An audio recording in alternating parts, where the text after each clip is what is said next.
Many consider the Vigilante to be the best car in the game right now because of how useful it is for missions, as well as how fun and fast it could be with its rocket booster. So in today's video, we will be working towards purchasing one and then trying it out to see if it lives up to the hype. So for those of you who may not know, the Vigilante is a very useful car because of the rocket booster on the back that allows it to go very fast, and the fact that you could attach homing missiles to it, which are actually some of the most dangerous ones in the entire game. But of course, this car alone cost almost $4 million. And in order to get weapons for it, we will also need to purchase an MOC and a vehicle workshop, which means we in total will need about $6 million, and we only have about 3. So of course, to start off, we will have to do some money grinding. Now, of course, the first thing we did was I went over to the nightclub and I checked the nightclub wall safe to see how much money we had in there, and we had just over $240,000, which was perfect. That took us a couple minutes to claim, and then it was time to start up our first Cayo Perico heist of the episode. So I made sure to use the normal method that I always do for the Cayo Perico heist. We also use the oppressor during the setup missions to make stuff faster. And then of course we got lucky with our primary target being the bear bonds. So all in, we finished off the heist, got the elite challenge, and we made just over $1.45 million in just under an hour. Next up, we made sure to do a payphone hit, which was something that I sprinkled in here and there throughout the money grind. These are simple assassination missions. They take me about 5 minutes to complete, which is what happened here. And we earn $85,000 by completing the assassination and doing the bonus. So great way to make money. And since there's a 20-minute cooldown, I make sure to sprinkle these in whenever I can, because I can't just do them back to back. Now, the next thing we did was a little bit different than normal. Usually we do the Dr. Dre contract during the Cayo Perico heist cooldown, but this time we did auto shop contracts. And of course, the first one we did was the Union Depository contract, where we are stealing gold from the Union Depository, just like in story mode. Because of the amount of times we did this the other week, I was able to complete this in 25 minutes, and after the setups and the finale, we made $295,000. Of course, by this time, our payphone hit cooldown was up, so we did another payphone hit for another $85,000, and now it was time to move into the next auto shop contract, which was the Super Dollar Deal. Now, this has become essentially my second favorite one to do now because of how fast we can do it.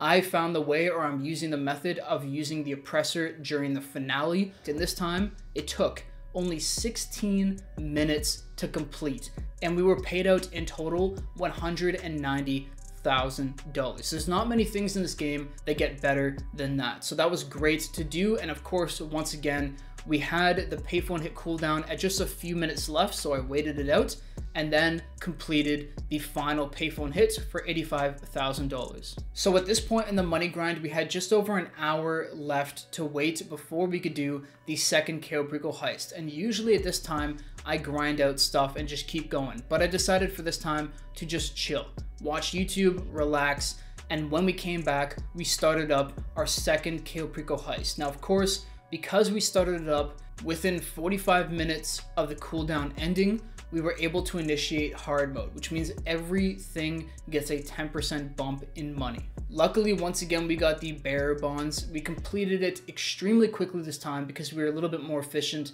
during the setups.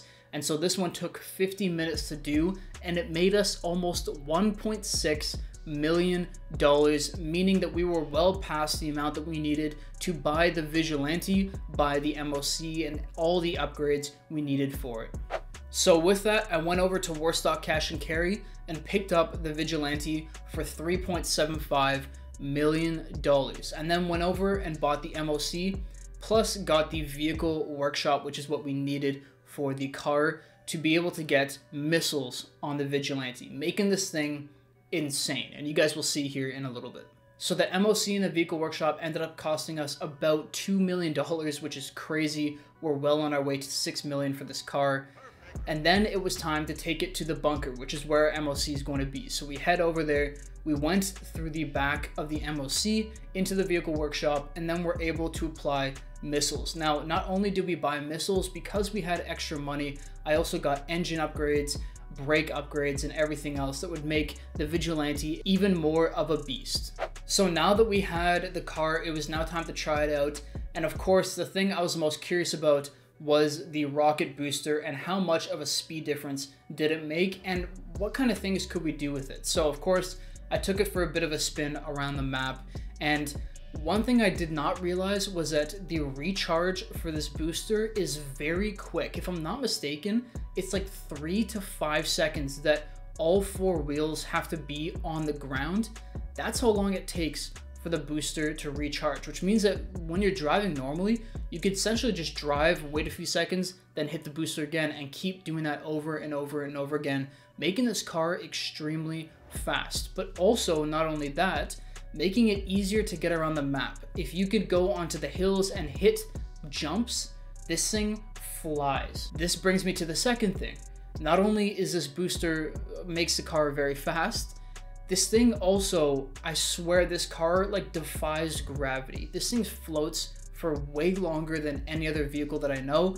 Maybe it's just in my head, let me know in the comment section down below, but this thing travels so far. So all of that combined makes this car a ton of fun to use, as well as pretty useful for just getting around the map.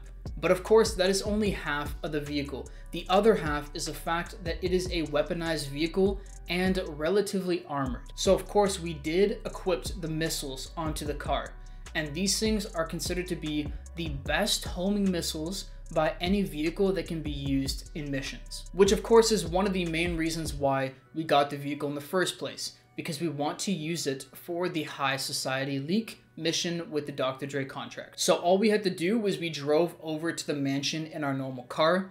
When we got to the gate, I unlocked the gate, and then I called up the mechanic to be able to request the Vigilante from our garage. After that, I just picked up the Vigilante, drove it into the party, and now it was time to wreak havoc. So these missiles are insane. They will lock onto anything and travel essentially anywhere to hit the target, which is pretty cool. We also have the machine gun enabled on the car too, but the homing missiles is the main selling point. Now, something to be very careful of, this vehicle cannot handle missiles whatsoever. So if you are too close to the target that you shoot at, or if you happen to shoot at the ground that's in front of you, the Vigilante's blowing up immediately, which is a bit of an issue, but if you're careful enough with it, it's not that big of a deal. So what I personally did was that I took a few shots, started things up at the party, and then I drove into the center, past the DJ booth, and over to the other side of the mansion. And from there, I just chilled, shot out my homing launcher, threw grenades, threw sticky bombs, blew stuff up, took out security, and we finally reached the point when the Billionaire was taken off. And this is the most important part. So the Billionaire takes off in the helicopter, we hop back into the Vigilante and started chasing them down. And just a few minutes later, we were on the street right behind the helicopter, and the homing launcher locked onto the helicopter. It took us 2 missiles to shoot down the helicopter. That's all it was. Simple as that. Once that was taken care of, we then just followed the helicopter down to the crash site, took the phone from the Billionaire. I actually then went up the hill, used the rocket boost to get into Fort Zancudo to eventually take a jet and take off. This car made this mission so much easier. Now, of course, is it a little bit awkward maneuvering it around the party instead of just going to one of the balconies and hiding out there? Yes, it is a bit awkward to get the car in and to maneuver around that little section of the house, but is it worth it when it comes to tracking down the helicopter and finishing off the mission? 100%. This saved us a decent amount of time and made our lives a lot easier. So, are we happy? Does this car live up to the hype? I would say 100%. This thing is very useful, and I'm excited to try it out in other missions in the future. Let me know in the comment section down below if there's any missions that you know of that we should try out the Vigilante with. Anyways, with that being said, that's all for the video. I hope you enjoyed. I'll see you in the next one. Peace.